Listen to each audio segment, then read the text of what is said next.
আর কতভাবে তোমাদেরকে বললে পরে বোন, মুসলিম বোন, তোমাদেরকে আর কতভাবে বললে পরে তোমরা সতর্ক হবে। এই যে দেখো, আজকে একটা মাদ্রাসার মেয়েকে ভোগ করা শেষে তাকে পতিতালয়ে বিক্রি করে দেয় ইসকন গ্রুপের সদস্যরা, ইসকন গ্রুপের মালুরা।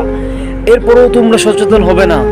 এই ভিডিওটা প্রিয় বন্ধুরা আপনারা প্রচুর পরিমাণে শেয়ার করবেন, যাতে করে আমাদের মুসলিম মেয়েরা দেখতে পারে যে তাদের সঙ্গে কি হতে যাচ্ছে এবং দিন শেষে তাদের সাথে কি হতে পারে।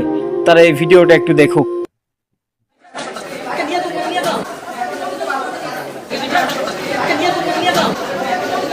মাদ্রাসার একজন ছাত্রীকে বিভিন্ন প্রলোভন দেখিয়ে প্রেমের ফাঁদে ফেলে তাকে দীর্ঘদিন যাবৎ বিভিন্ন জায়গায় আটকে রেখে ধর্ষণ করা হয় এবং পরবর্তীতে পতিতালয়ে তাকে বিক্রি করে দেওয়া হয়। এটা নিয়ে এলাকায় একটু ভালো আলোড়ন সৃষ্টি করে। সে লক্ষ্যে আমরা আমাদের কার্যক্রম শুরু করি, আমাদের গোয়েন্দা নজরদারি বৃদ্ধি করি। এখানে একটি বিষয় ছিল যে মেয়েটি মাদ্রাসায় পড়াশোনা করত এবং ছেলেটি ছিল অন্য ধর্মাবলম্বী, হিন্দু ধর্মের। তো এখানে তার পরিচয়টা গোপন করে এই প্রেমের কাজটা করে। মূলত এরা দুজনই সোশ্যাল মিডিয়াতে একটা অ্যাপ ভিত্তিক একটা সোশ্যাল মিডিয়ার মাধ্যমে তারা কাজ করতো, যেখানে তারা ব্যবসায়িক কোনো কাজের সাথে রিলেটেড ছিল। সেখানেই তাদের পরিচয় হয়। এই পরিচয়ে ছেলেটি তার পরিচয়টা গোপন রাখে, তার যে আসল যে ধর্মটা সেটা সে পরিচয় রাখে এবং এটা জানতো না। এটা যখন আমাদের নজরে আসে, আমরা এটা নিয়ে কার্যক্রম শুরু করি। কার্যক্রমের শুরুর প্রেক্ষাপটে একটা পর্যায়ে আমরা জানতে পারি যে এই ছেলেটা সাতক্ষীরায় আশাশুনি থানার একজন বাসিন্দা এবং তার বয়স অ্যারাউন্ড 20-20-এর মতো করে। এবং এই মেয়েটিকে তারা প্রায় 20 দিনের মতো একটি হোটেলে রেখে তারা নির্যাতন করে এবং একটা পর্যায়ে যে ছেলেটার নাম শুভজিৎ, এই শুভজিৎ যখন আপনাদের এই বিভিন্ন মিডিয়ায় প্রচার হওয়ার পরে সে যখন বুঝতে পারে যে তার সাস্টেন করা ডিফিকাল্ট হয়ে যাবে, পরবর্তীতে সে সাব্বির নামে একজন তার বন্ধুর কাছে তাকে দিয়ে দেয়।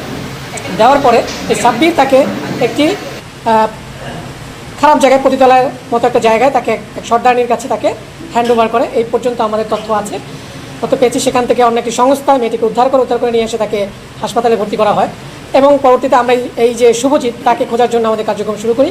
এবং গতকাল আমরা জানতে পারি যে শুভজিৎ সাতক্ষীরাতে আছে এবং সে যখন সোশ্যাল মিডিয়াতে এইভাবে যখন প্রচার শুরু হয়, তখন সে যখন বুঝতে পারে যে আইনশৃঙ্খলা বাহিনী তাকে তার পিছনে লেগেছে এবং তাকে খোঁজাখুঁজি শুরু করেছে, তখন সে গত কয়েকদিন যাবতই পার্শ্ববর্তী একটি দেশে পালিয়ে যাওয়ার চেষ্টা করে। সে মুসলিম মেয়েটার সাথে কি করা হয়েছে তোমরা যদি জানতে, তাহলে তোমাদের গায়ের লোম দাঁড়িয়ে যেত। আমি তোমাদেরকে জাস্ট একটু উদাহরণ দেখাই। সে মেয়েটিকে পতিতালয়ে কাজ করার জন্য বাধ্য করা হয়েছে কিভাবে জানো? এমন ভাবে তাকে নির্যাতন করা হয়েছে, তার ভিডিও করা হয়েছে। তার বর্ণনা শুনে আমার লোম দাঁড়িয়ে গিয়েছিল।